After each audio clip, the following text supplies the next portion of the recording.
और अब तुम्हारा सफर उस मोड़ पर पहुंच चुका है जहां तकदीर खुद तुम्हारे सामने झुकने लगी है। वह तकदीर जिसने कल तक तुम्हें गिराया, आज वही तुम्हें उठाने के लिए आतुर है।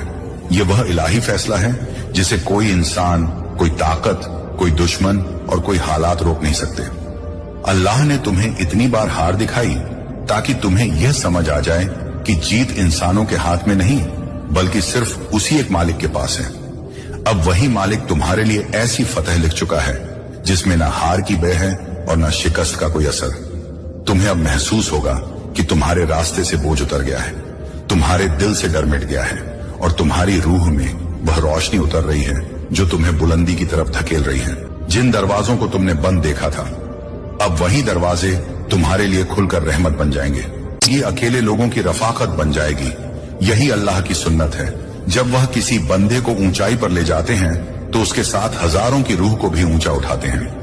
अब तुम्हारा सफर ऐसा होगा कि मुश्किलें आते हुए भी रहमत का जरिया बनेंगी, ठोकरें खाते हुए भी तुम्हें मजबूत करेंगी और हर नाकामी तुम्हारी नई कामयाबी की सीढ़ी बनेगी। यह वह लम्हा है जब इंसान जान लेता है कि उसकी जिंदगी अब उसकी नहीं रही, बल्कि अल्लाह की लिखी हुई एक किताब है जिसे पूरी दुनिया पढ़ेगी और उससे हिम्मत पाएगी।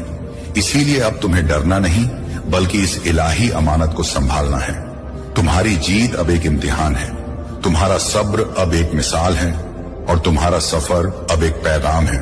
आने वाले दिनों में तुम देखोगे कि तुम्हारे लिए कैसी कसी मदद आसमान से उतरती है, किस तरह हर दुश्मनी दोस्ती में बदलती है और किस तरह हर बंद गली तुम्हारे लिए रोशनी का रास्ता बनती है।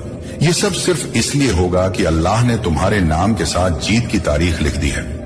और जब अल्लाह कोई तारीख तय कर दे तो न वक्त टलता है न तकदीर बदलती है। अब वह घड़ी आ चुकी है जिसमें तुम्हारी सारी मेहनत, सब्र, आंसू और सजदे रंग लाने वाले हैं।